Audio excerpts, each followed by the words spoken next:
Nous allons commencer cette journée et donc je disais, ça fait 25 ans que nous abordons des thèmes qui concernent les professionnels du champ social, éducatif et thérapeutique. Cette année, nous avons présenté sous une forme de questions peut-être un peu curieuses l'adolescence, à quoi ça sert. Bonjour à toutes et à tous. Je ne vais pas vous parler de l'adolescence, je vais vous parler des vôtres, l'adolescent. De vos enfants et de vos adolescents tels que, me semble-t-il, je les vois devenir depuis une quinzaine d'années que j'ai l'impression de les voir muter. Alors, je parle de mutation sociétale dans la mesure où il me semble qu'effectivement, et nous sommes, je ne vais dire pas seuls, il me semble que une société occidentale est en train de muter comme elle ne l'avait. Elle a énormément évolué, elle a eu des temps d'accélération, des temps de freinage, mais depuis le XVIIIe siècle, la forme d'intelligence et de sensibilité qui a émergé de ce qu'on appelle la science moderne, les Lumières, n'a pas varié d'un pouce jusqu'à la forme d'intelligence de nos enfants et nos adolescents aujourd'hui. Alors, bien sûr, on est obligé d'historiciser, on est obligé de se transformer en endo-anthropologue, c'est-à-dire qu'on est obligé de faire de l'anthropologie endotique, c'est sous nos propres toits. Sous nos propres toits, ce qui est si différent de nous, à savoir nos enfants et nos adolescents, et qui, enfants et adolescents qui ne redeviendront pas, qui ne deviendront jamais comme nous. Hein, c'est ça le problème pour nous aujourd'hui. Alors je passe rapidement sur les quelques grandes mutations qu'on a pu repérer dans l'histoire de l'Occident, hein, le 5e siècle. Le 5e siècle, je vous en dis deux mots, puisque c'est l'émergence de l'Empire chrétien sur les ruines de l'Empire romain. Ah ben c'est vrai, oui. On a mis là, c'est vrai. Et j'ai piqué à un mutant de l'époque qui était Augustin, le terme d'homme nouveau. Augustin, dans ses nombreux écrits, il disait l'homme chrétien, c'est l'homme nouveau, dans ses différences avec l'homme romain. De la même façon que 12e siècle, 12e siècle, les croisades, c'était un peu chaotique. Mais 16e siècle, l'honnête homme, on a un certain nombre de bouquins qui décrivent l'honnête homme dans ses différences avec l'homme médiéval. Et puis bien sûr, le 18e siècle, c'est les Lumières, c'est les sciences modernes, où ils sont effectivement automatisés. L'homme des Lumières. Et à chaque fois, donc, on voit émerger un homme nouveau, des valeurs nouvelles. Grosso modo, ce sur quoi on s'est mis d'accord pour penser mutation, il faut qu'on puisse voir tout ça à la fois. C'est-à-dire des sciences nouvelles qui émergent, avec des nouvelles technologies, évidemment des nouvelles logiques qui vont avec, et une nouvelle forme d'intelligence et de sensibilité qui en découle. Et des valeurs nouvelles, bien sûr, aussi. Alors, qu'est-ce qu'une mutation transforme? À peu près tout. Hein. L'ensemble des rituels d'interaction, c'est-à-dire ce qui fait société, hein.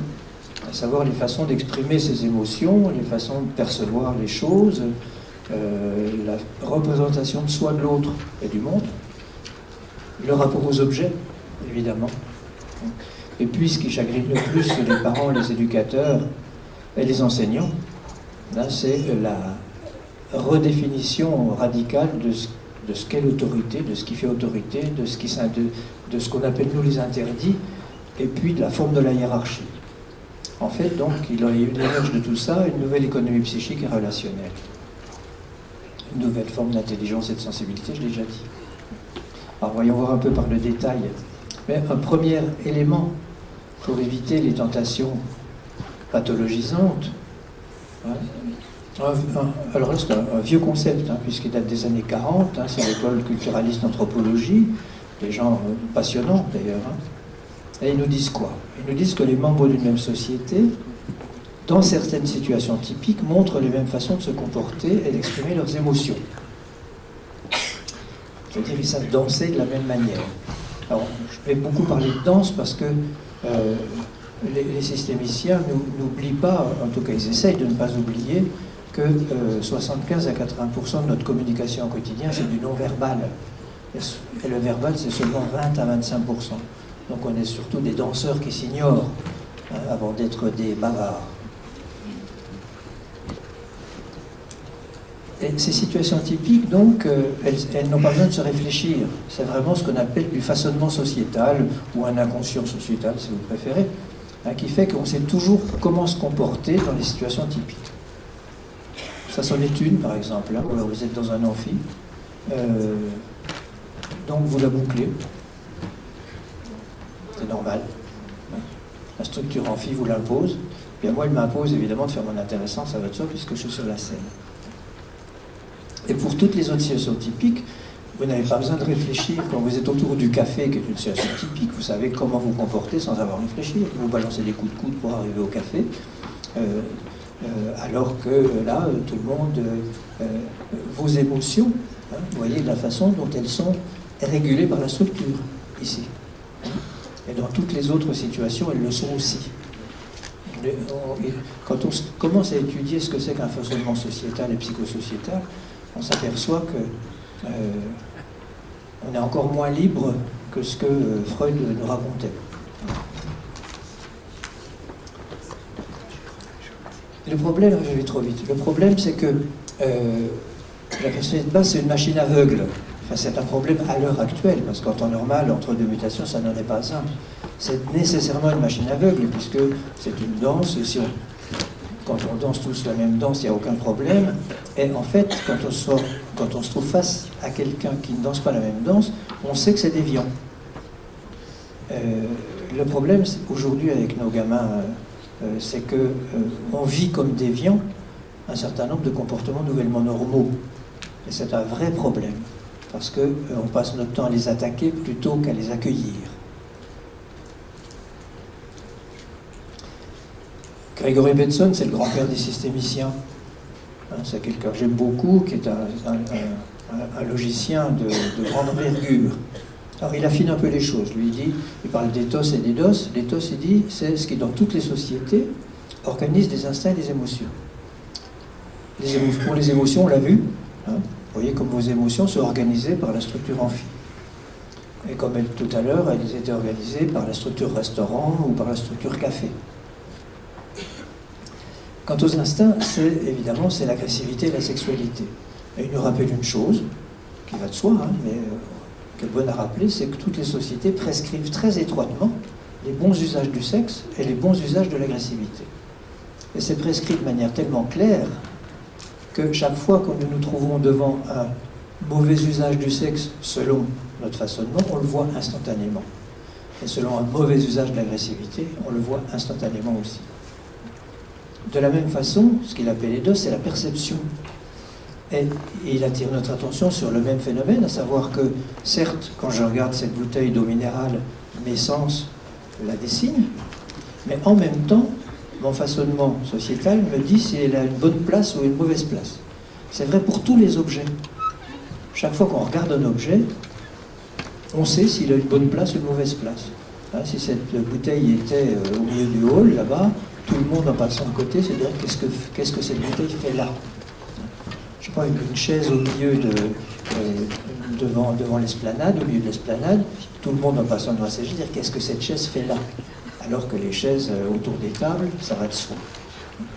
Alors le problème pour nous, c'est qu'un certain nombre d'allants de soi, en ce qui concerne la bonne place des objets, n'est pas la même que pour nos enfants mutants. Conflit. L'identité, on a parlé d'identité, c'est fondamental. Parce que l'identité, c'est un organe. Qu'est-ce qui me permet de dire que c'est un organe? C'est que quand quelqu'un est privé de ses identités, il meurt. Quand ses identités sont attaquées de manière trop féroce, il est malade, il tombe malade.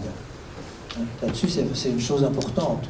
Un certain nombre de suicides dans l'entreprise sont liés à ça. L'entreprise ou ailleurs.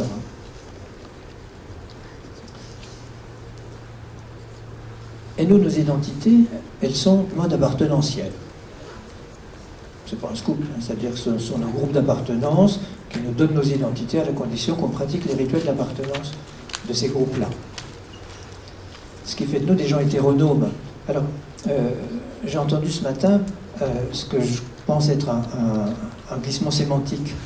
Hein, c'est-à-dire que le contraire d'autonome, c'est hétéronome, c'est pas dépendant. Hein, le contraire de dépendant, c'est indépendant. Ça a trait à des choses très différentes. Hein, c'est-à-dire hétéronomie, autonomie, ça a trait au savoir, au savoir-faire, aux valeurs et au rapport aux objets. Alors que dépendance, indépendance, ça a trait aux liens. Donc nous, en tant qu'hétéronomes, on n'a pas la prétention de produire les savoirs, de produire les valeurs, de produire les savoir-faire. On est surtout des transmetteurs. On se vit comme des gens qui doivent transmettre des savoirs, des savoir-faire et des valeurs que nous n'avons pas inventés.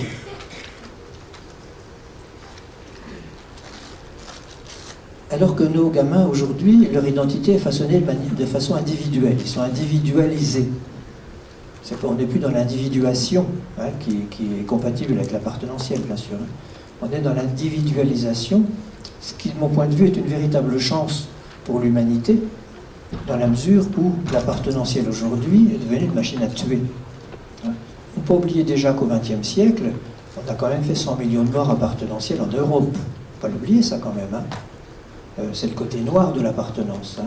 Le côté chaud de l'appartenantiel, c'est ce qu'on connaît dans nos groupes d'appartenance. C'est chaud et c'est irresponsable, si je puis dire. Hein, puisque nos groupes d'appartenance, ils nous disent qui on est, où on va, comment on doit se comporter ensemble, et puis comment on doit se comporter avec ceux qui ne sont pas de chez nous. Donc on n'a pas à réfléchir.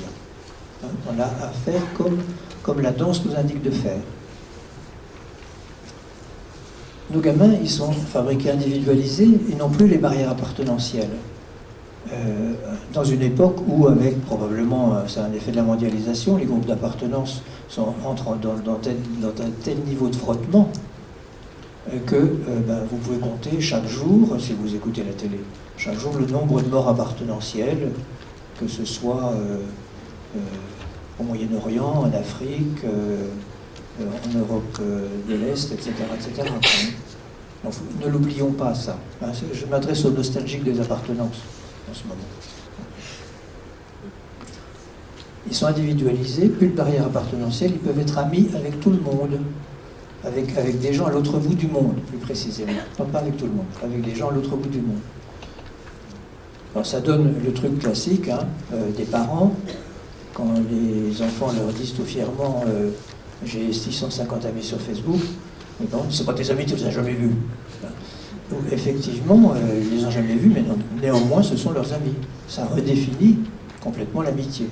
Et si vous, au lieu de vous fâcher, vous leur demandez, mais est-ce que par hasard aurais-tu plusieurs sortes d'amis? Et vous dites, mais évidemment, j'ai plusieurs sortes d'amis. J'ai les amis d'ici, les amis de loin, les amis de, etc. Ils ont des cercles qui peuvent très bien évoquer quand on leur pose la question. Ils sont autonomes, mais ils n'ont pas le choix. C'est-à-dire tous les mutants sont par définition autonomes puisqu'ils doivent construire les nouveaux rapports au savoir, les nouveaux rapports au savoir-faire et les nouvelles valeurs. Ils n'ont pas le choix. Ça donne une inversion de la transmission. Ce sont eux qui nous transmettent un certain nombre de choses. On n'est pas très preneurs, je dois dire. C'est dommage. Nos identités appartenantielles et hétéronomes font de nous des gens qui sont en demande vitale de reconnaissance. Et on attend de l'autre de la reconnaissance. Si on n'a pas notre quota de reconnaissance, notre sentiment d'exister chute. Et bien sûr, chez nous, c'est le collectif qui fabrique les individus. On est des êtres de morale, puisque la morale, c'est un discours parfaitement hétéronome, hein, c'est un discours qui descend tout fait, hein, qui nous dicte ce que nous devons faire, tu feras, tu ne feras pas. Alors nos gamins autonomes, eux, dans la mesure où c'est l'individu qui fabrique le collectif et non plus le collectif qui fabrique l'individu, ils sont dans un besoin tout aussi vital de visibilité. On a parlé un petit peu ce matin de la visibilité. Mais c'est ce qui remplace dans leur monde la reconnaissance. La reconnaissance, c'est l'autre qui me la donne. La visibilité, c'est moi qui me la construis. J'ai besoin d'un paquet d'autres pour ça, bien sûr, mais c'est moi qui les convoque, c'est pas pareil. Alors, je ne les supplie pas, je les convoque. C'est très différent. Et il m'en faut beaucoup plus, de manière beaucoup moins, comment dire, beaucoup moins identifiée, si je puis dire. Alors j'insiste sur ce besoin de visibilité dans la mesure où il est clair que, de la même manière que ce qu'on appelle aujourd'hui l'estime de soi, notre estime de nous-mêmes est conditionnée par un sentiment suffisant d'être reconnu, eh bien, leur estime de soi à eux, elle est conditionnée par un sentiment suffisant de visibilité. Et si on atteint, si on les empêche de se rendre visibles, on nuit considérablement à leur estime d'eux-mêmes. Ça ne veut pas dire qu'on doit les laisser se rendre visibles n'importe comment. Ça, simplement que ça nous, parents, ça nous amène à devoir réfléchir autrement la relation avec nos enfants. Donc l'individu fabrique le collectif dans leur monde, et bien sûr, eux, en tant qu'êtres individualisés et autonomes, ils ne peuvent que produire une éthique. Ils ne sont plus très sensibles à la morale.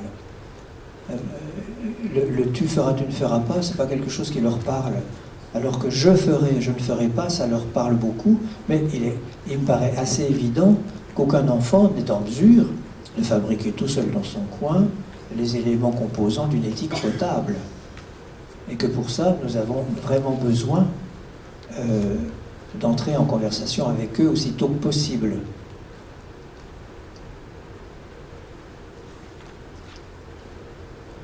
Ça, Bernard Fourret, qui est un ami et collègue qui travaille sur la mutation depuis fort longtemps aussi, il a cette jolie formule. Il dit, nous sommes passés d'un monde de représentation de l'autre à un monde de présentation de soi. Et au cas où nous serions nostalgiques de la représentation de l'autre, je vous rappelle simplement que l'autre était très encombrant. Mais soi, c'est tout aussi encombrant. On passe d'une forme d'encombrement à une autre forme d'encombrement. On va faire avec. Quant au rapport aux objets, on oublie assez facilement, parce que c'est un allant de soi aussi, que notre rapport aux objets est entièrement organisé par des rituels. Alors chez nous, c'est des rituels d'appartenance. Alors ça veut dire quoi concrètement? Ça veut dire que les vêtements qu'on achète, les objets dont on s'entoure chez soi, le type de voiture dans lequel on roule, le type de logement dans lequel on est, tout ça montre nos appartenances, est chargé de montrer nos appartenances. Et on se trompe rarement. Cela dit, il y a une machine régulatrice extrêmement présente. C'est-à-dire, chaque fois que vous vous trompez, il y a toujours quelqu'un pour vous le dire. Vous arrivez un jour au travail avec des vêtements qui ne relèvent pas de vos appartenances. Dans les 10 minutes qui suivent, vous aurez un ou une collègue qui vous demandera comment t'es groupé aujourd'hui. Qu'est-ce que c'est que ces vêtements-là? Je ne comprends pas.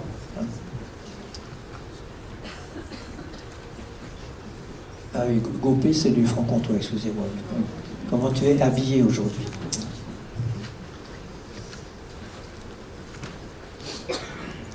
Donc il s'agit pour nous de montrer nos appartenances à travers les objets dont nous nous entourons et d'obtenir bien sûr de la reconnaissance. Je vais jargonner psychanalytique pendant 2 minutes. Nous, on est des sujets divisés. Alors, le sujet divisé, c'est le névrosé normal. La psychanalyse a mis en évidence qu'au XXe siècle, l'humain normal est un névrosé normal. Le névrosé normal, il subit ce que Lacan appelait une castration symbolique, c'est-à-dire que l'enfant, au moment où il entre dans l'univers de la symbolique paternelle, est soudain coupé de l'univers maternel et l'univers des choses, parce que la mère et les choses, ça fait partie du même monde, les objets. De ce fait, on devient ce que la psychanalyse appelle des sujets désirants. Un sujet désirant, c'est quelqu'un qui est fondé sur un manque fondateur, on va dire. Ce qui fait de nous des gens assez maladroits dans notre rapport aux objets. Et les objets, donc leur principale valeur, c'est de montrer nos appartenances. Mais comme on triche un petit peu avec le côté sujet désirant, on passe notre temps à chercher l'objet érotisable qui va combler nos manques. Ce qui fait de nous des consommateurs effrénés.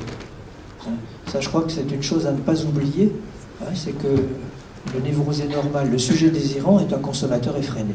Ça, il ne faut pas l'oublier, hein, parce qu'on accuse nos enfants d'être des surconsommateurs. En fait, ils ne font que nous suivre à ce niveau-là. Et on leur parle bien sûr de frustration en permanence. Hein. Et on dit que les petits mutants ne supportent pas la frustration. J'entends ça tous les jours dans mon travail avec les éducateurs et dans mes supervisions. De fait, le concept de frustration, il est à remodeler aujourd'hui. De manière très intéressante d'ailleurs, M. Multi. Alors nos gamins, ils sont plus appartenantiels, donc leur rituel, c'est des rituels d'existence. Donc il leur faut quelques objets pour montrer leur existence. Des objets qui les rendent visibles, évidemment. Alors eux sont des individus compacts. J'ai piqué le terme à Charles Melman, qui est un vieux psychanalyste, qui a été mon contrôleur il y a 45 ans, qui a écrit un joli petit bouquin en 2003 ou 2004 qui s'appelait L'homme sans gravité. Joli petit bouquin de psychanalyste qui voyait la mutation. Il parle de mutation, il parle de nouvelle économie psychique, etc. Il avait bien vu les choses de manière très inquiète à l'époque. Puisqu'à l'époque, les psychanalystes, voyant que l'autorité de mode paternel était en train de disparaître, craignaient que tous nos enfants deviennent des pervers, des psychopathes et des sociopathes. Ce qui, semble-t-il, n'est pas le cas.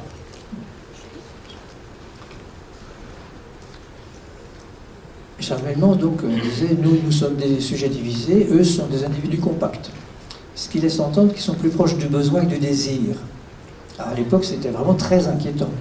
Parce que le besoin à la place du désir, c'est l'animalité qui revient, quoi, pratiquement. En fait, réflexion faite, il ne faut pas oublier une chose, c'est qu'un besoin, ça s'assouvit, enfin de manière cyclique, bien sûr, hein, ça identifie ses objets, alors que le désir ne s'assouvit jamais par définition, dans la mesure où aucun objet n'est susceptible d'assouvir le désir, puisque le désir, c'est la symbolique du manque, hein, ce que Lacan appelait l'objet petit a. À la différence avec nous, nos gamins mutants entretiennent avec ces objets-là un lien organique. Ça, c'est important à ne pas oublier, parce que leurs objets de mise en visibilité, quand ils les utilisent, sont à proprement parler des prolongements organiques. Et les éducateurs qui ont essayé de les leur arracher au moment où ils les utilisaient le savent, parce qu'ils provoquent à chaque fois une mutilation,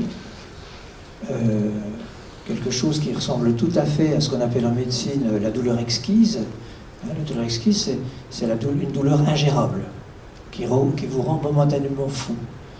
Et je suppose que parmi vous, il y a des tas de gens qui ont pu observer ça ou en être acteurs à leur insu. Hein, vous arrachez un smartphone à un gamin, une gamine qui est en train de l'utiliser, et vous le rendez momentanément fou de douleur. Il va tout casser autour de lui, autour d'elle. Hein. Et bien entendu, alors vous allez dire qu'il est pathologique. Non, c'est simplement que vous l'avez mutilé. Hein. Et qu'on n'arrache plus aujourd'hui. Hein, peut-être avec un mutant, on n'arrache plus. On trouve des stratégies un peu plus futées, quoi. Un peu plus futées que cette action hyper violente.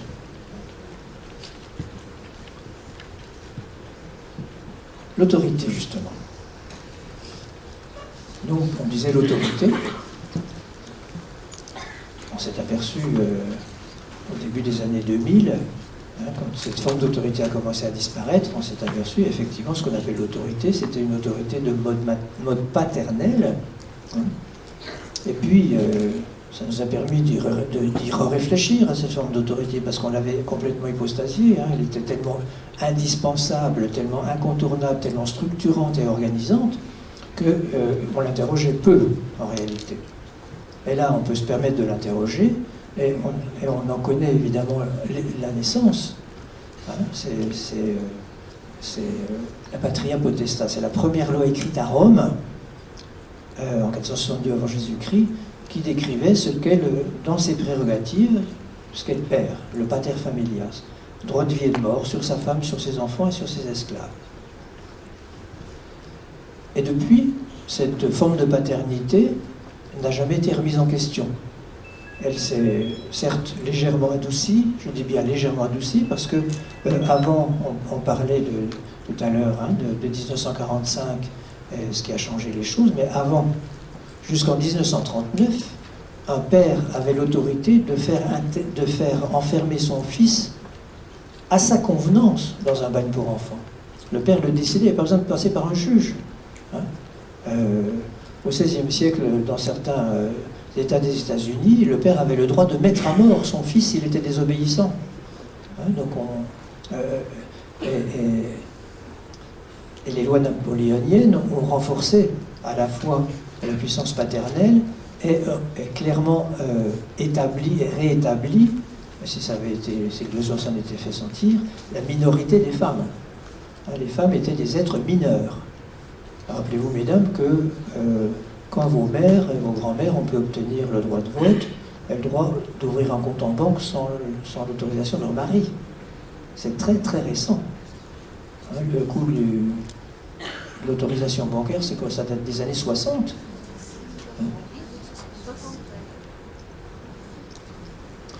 Donc cette forme d'autorité, elle est fondée sur la menace. Elle est fondée sur l'interdiction. Son moteur, c'est la soumission de l'autre. On pensait que c'était comme ça que ça devait marcher. Et ça marchait comme ça, je dois dire. Je ne dis pas que ça ne marchait pas. Ça marchait. Et bien sûr, ça prescrivait clairement la soumission des femmes et des enfants. Ça prescrivait le symbole phallique comme symbole majeur d'une domination masculine généralisée. Ça prescrivait aussi un rapport tiers désaffectivé, une barrière anti-émotion. Et puis bien sûr, ça soulignait l'argument moral. Tu le feras, tu ne le feras pas. Aujourd'hui, nos gamins, ils ont autorité sur eux. Oui, c'est des êtres qui sont à la fois autonomes et individualisés. Où voulez-vous que l'autorité aille? Ils ont autorité sur eux. Alors cette forme d'autorité, je la trouve très très encourageante. Ça ne veut pas dire qu'ils n'ont pas besoin de nous. Parce que, enfin, elle prescrit la responsabilité personnelle. Dans notre monde à nous, la responsabilité personnelle, c'était quelque chose de très très évanescent. C'était toujours le collectif. La responsabilité personnelle, ça prescrit aussi l'égalité de tous, quelles que soient les différences. Alors ça, c'est extraordinaire, parce que c'est la première fois, mesdames, en Occident en tout cas, que hommes et femmes sont enfin totalement égaux, puisque les différences ne sont plus un marqueur hiérarchique. Ça prescrit aussi l'univers de la négociation, parce qu'avec des égaux, on ne peut que négocier. Un rapport dualisé, émotionnalisé et affectivé. Les éducateurs savent aujourd'hui à quel point ils doivent utiliser leurs compétences émotionnelles et affectives comme outil de travail.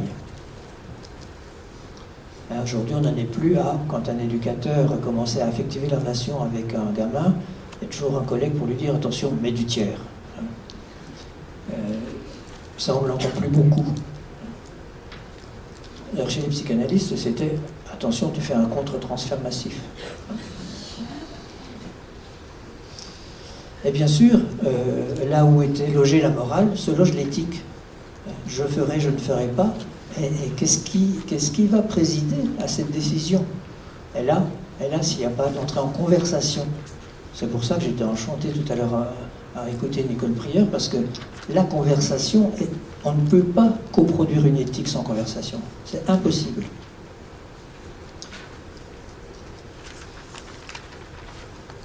L'autorité sur soi, je m'amuse beaucoup quand on me demande d'intervenir dans une crèche, parce qu'on me demande d'intervenir dans les crèches aujourd'hui, pas seulement dans les MEX, les ITEP, la PJJ et l'école.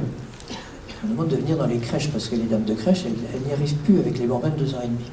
Elles me disent toujours, elles me disent ça. Je suis toujours plié quand elles me disent ça.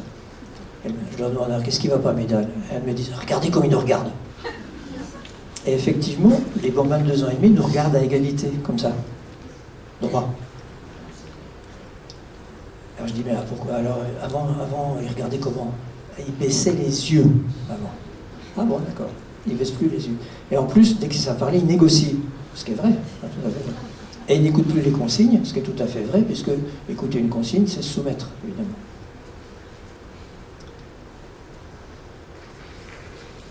Parce que l'autorité sur soi, ça implique la disparition du module soumission à l'autorité. Il faut bien comprendre ça. Le module soumission à l'autorité, ils n'ont plus. Ce qui les rend plus intelligents, il ne faut pas l'oublier. Mais ce qui nécessite de notre part de nous montrer aussi plus intelligents. Et oui, on n'a pas le choix là. Alors, c'est assez amusant parce que dans les crèches, dans les extrêmes, les crèches, alors on parlait des comportements extrêmes des adolescents. Aujourd'hui, je vois beaucoup plus de comportements extrêmes d'adultes que de comportements extrêmes d'adolescents. Les adultes qui ne comprennent rien de ce qui leur arrive. Et là, on a dans les crèches, entre autres, parce que ça se trouve aussi à l'école, face à cette incompréhensible, si je puis dire, certaines crèches se constituent sur un mode paramilitaire. On va voir qui c'est qu'à la loi. C'est-à-dire, c'est pas un môme de 2 ans et demi qui va me faire marcher. Et puis, il y a les crèches abandonniques. Tu as autorité sur toi, tu es autonome, tu te débrouilles.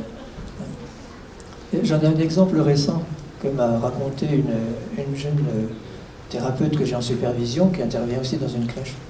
Elle me dit, l'autre jour, j'arrive dans la crèche, j'étais en train de parler avec une professionnelle de la crèche, et puis il y avait une gamine de 3 ans qui était en train de jouer tranquillement à 5 mètres devant nous avec un ballon. Et il y a un gamin qui arrive à fond de la caisse, qui bouscule la gamine, qui lui pique le ballon et qui se barre. Et la collègue me dit, j'entends la dame qui ne bouge pas et qui dit à la fillette, il va falloir que tu gères la situation. Ça, c'est les crèches abandonniques. En ce qui concerne la précocité, oui, c'est pas inutile d'en parler dans la mesure où tous les petits mutants sont précoces, ce qui ne fait pas d'eux des êtres plus intelligents que nous. Enfin, j'espère. Peut-être un peu, mais pas beaucoup. Précoces pourquoi parce qu'ils apprennent plus tôt que nous, 2 ans en moyenne, plein de choses. En particulier en matière d'apprentissage procéduraux.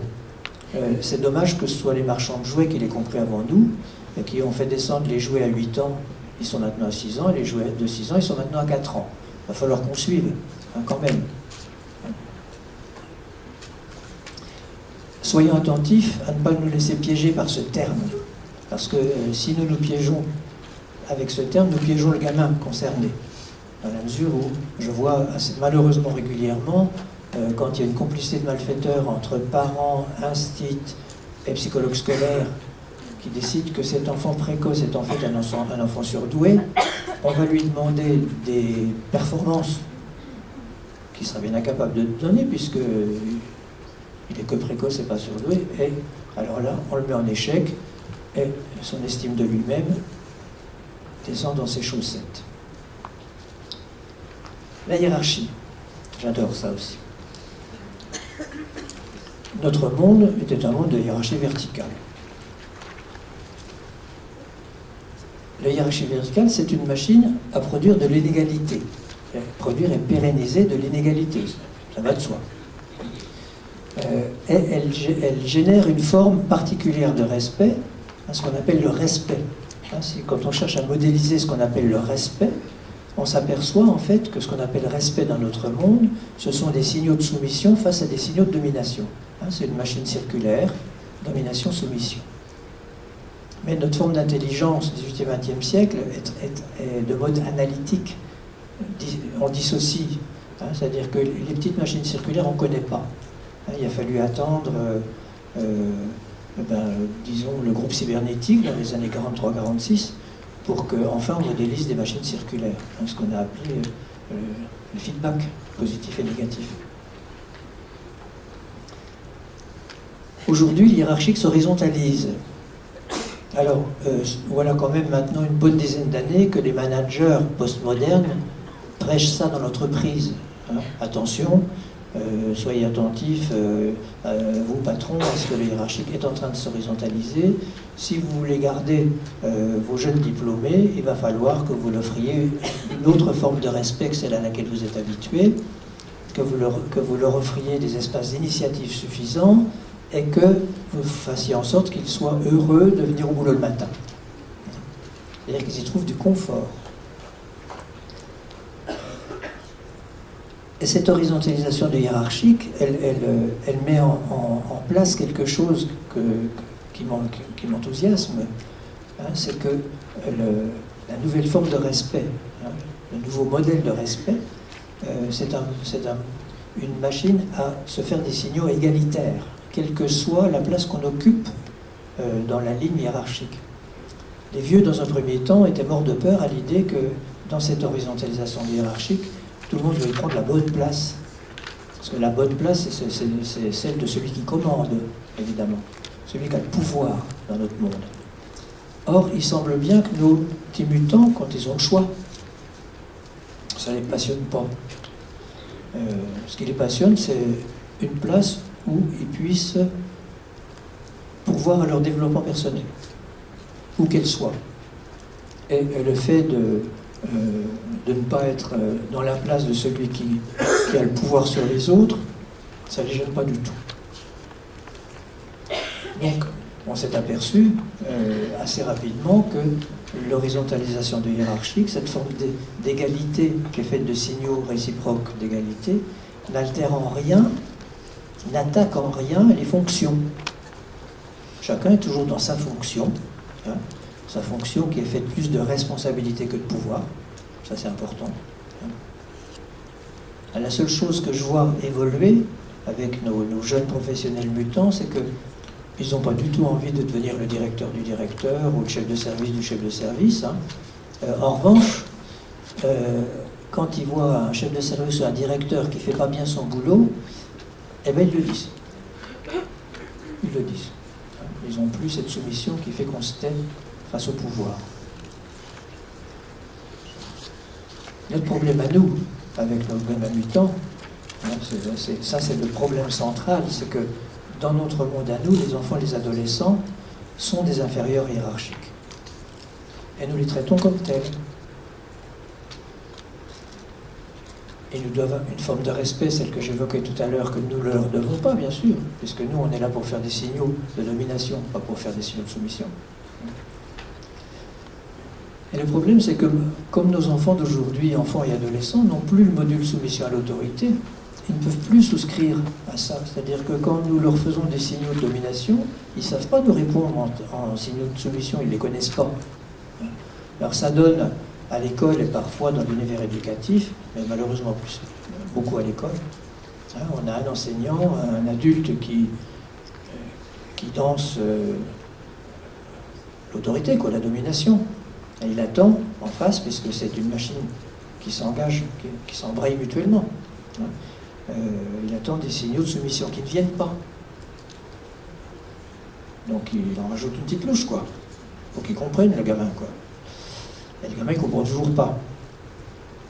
Donc dernière petite louche, le gamin se dit, il va finir par tomber en arrière, le gros, là, attention. Et donc il commence à s'inquiéter. Il nous regarde comme ça d'un air inquiet, et là, nous disons, ah, tu me provoques. Dans la mesure où nous, soit il montre un signal d'infériorité, soit il entre en symétrie, c'est-à-dire en compétition. On n'a pas le choix, on ne connaît que ça. Nous. Et là, donc, on passe au verbal, on dit où est-ce que tu as appris la politesse, etc., etc. En ce qui concerne, alors, pour les personnes qui parmi vous ne seraient pas d'accord pour penser que nous les traitons comme des inférieurs hiérarchiques, je vais me permettre de vous suggérer un exercice ce soir à la maison avec votre conjoint. Ce soir, on rentre à la maison, vous direz à votre conjoint, va te laver les dents, il va prendre ta douche.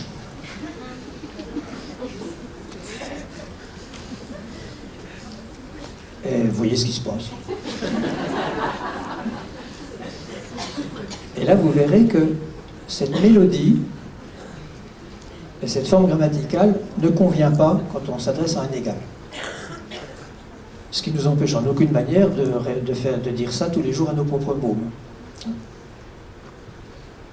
Donc oui, la seule danse que nous connaissons face aux enfants, c'est une danse de domination qui réclame une danse de soumission. Ce qu'ils ne savent plus faire. Alors ça donne malheureusement à l'école, et dans certains établissements éducatifs, ce que Cyrulnik appelle un retour de la théorie de la soumission. J'ai lu une interview de Cyrulnik il y a une quinzaine de jours, où il disait ça. On assiste à un retour des théories de la soumission. Que je crois comprendre en termes de défense du vieux monde contre nos enfants mutants, tout simplement. Et l'école est au premier rang de cette crispation pour une raison. Il a fallu qu'on remonte, qu'on fasse un petit peu d'histoire, encore une fois, et qu'on remonte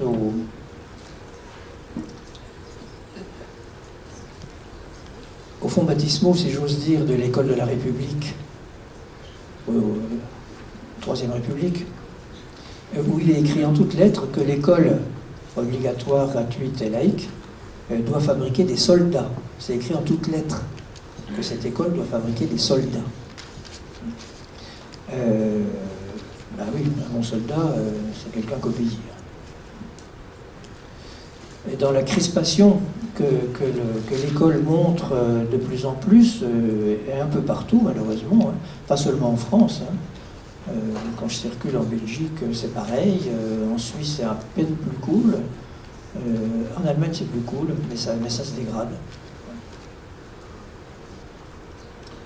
On est toujours dans cette menace d'exclusion disciplinaire, ce qui fait que le Collège de la République exclut chaque année, jette à la rue, puisque c'est bien de ça dont il s'agit, parce que quand vous virez un enfant avant ses 16 ans, c'est-à-dire avant la fin de la scolarité, il ne pourra jamais obtenir le moindre diplôme.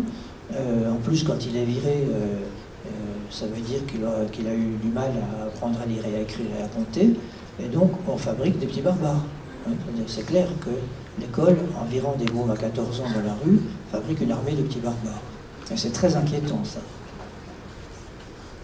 L'insécurité induite par un règlement inflexible. Tous les directeurs d'établissements éducatifs que je rencontre beaucoup, tous les principaux de collèges que je rencontre une quarantaine chaque année, quand je leur parle du règlement, ils me disent oui, bien sûr. Enfin, je dis, ça veut dire quoi, bien sûr? Ça ne marche plus, le règlement. Je dis, pourquoi vous ne les changez pas? Oh, c'est très difficile. C'est vrai que c'est pas facile. Mais je leur dis à chaque fois, attention, vous savez bien que... là, ils auraient besoin d'un philosophe, justement, de dire, une loi inapplicable tue la loi. Il faut bien y penser à ça. Et avec le règlement, parce qu'ils me disent, alors, le smartphone au collège, ils me disent, interdit. Je dis, interdit. Et puis, ils en ont tous. Donc on fait quoi avec ça? Alors là, le dernier principal que j'ai vu, c'est très récent. Ça date de cette semaine. Je pose la question, je leur pose la question à tous. Il me dit, moi j'en avais marre de ça, j'ai autorisé leur smartphone dans le collège. Simplement, on n'a pas le droit de l'utiliser en classe. Mais dès qu'ils sont dans la cour, ils ont le droit de l'utiliser à leur façon. Donc c'est un sérieux progrès quand même, ça, non? C'est une belle négociation. Une éducation dominée par le respect des règles. Là, on est là-dedans. L'escalade des punitions. Je dois dire que le collège est le cours primaire. Quand on dit que l'école n'est pas très novatrice, en ce moment, c'est faux. Parce qu'ils inventent de nouvelles punitions tous les jours. Les coalitions d'adultes qui ont toujours raison, même quand ils ont tort, et qui ne s'en excusent jamais, bien sûr, puisque ce serait perdre la face. L'absence d'émotions apaisantes, l'instabilité des équipes enseignantes qui vont aussi mal que les mutants, évidemment. Les menaces portées à l'encontre des objets de visibilité, le smartphone en particulier. Et puis, toujours la pauvreté des connotations positives et des valorisations. Ça, c'est notre compétence criticiste. Cette faculté que nous avons à voir instantanément ce qui ne va pas. Ça fait partie de la forme d'intelligence 18e, 20e siècle, qui est une intelligence de l'ingénieur mécanicien. Et pour un mécanicien, c'est une compétence de voir ce qui ne marche pas. Pour quelqu'un qui travaille avec des humains, c'est plus problématique. Et là, on assiste au déclin d'une valeur superbe. Fais comme je dis et pas comme je fais. Ça marchait bien, ça nous évitait de donner l'exemple, ça nous permettait de vivre notre vie. Et aujourd'hui, ça ne marche plus, dans la mesure où, comme ils n'ont plus la soumission à l'autorité, ce qu'ils nous voient faire au quotidien, et donc on montre du plaisir, ben, ils le font. C'est ainsi que la première cigarette, le premier pétard, la première cuite, le premier porno ont descendu d'environ 5 ans en 10 ans. Aujourd'hui, la dernière statistique qui date de quelques mois, hein, le premier porno c'est 9 ans et demi en moyenne. Il va falloir qu'on se réveille parce que ça, chez les enfants non pubères, c'est post-traumatisme assuré. Alors c'est là-dessus que je vais m'arrêter, c'est terrible. Hein. Est-ce qu'il va falloir se cacher pour vivre? C'est-à-dire nos bonnes habitudes.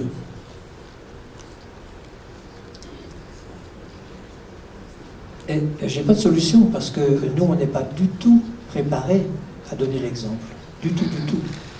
Et comme on ne se voit pas se comporter, on accuse nos adolescents de toutes les incivilités du monde, alors qu'elles ne sont que le reflet des nôtres. Une de mes filles vit en Australie et la mutation a eu lieu un peu avant d'arriver en France, en Australie. Et, sur la télé australienne, il y a des clips qui tournent en boucle. Ceux qui nous voient faire, ils le font. Et effectivement, ils montrent des parents faire ça, et puis les gamins qui observent et qui font. Ça devient un vrai problème sociétal, ça. Et je ne sais pas comment on va le réguler. Donc ben voilà, il faut que je m'arrête là-dessus. Oh, je vais vous faire baver un petit coup. Voilà. Comment changer de cadre? Le nouveau cadre, hein, le cadre qui s'impose avec la mutation, c'est celui-là. Ce qu'on appelle le cadre de mode maternel, et l'ancien cadre, c'était celui-là. Hein, ce sont des programmes éducatifs intégrés qui comportent la totalité des gestes éducatifs. Voilà, je reste là-dessus.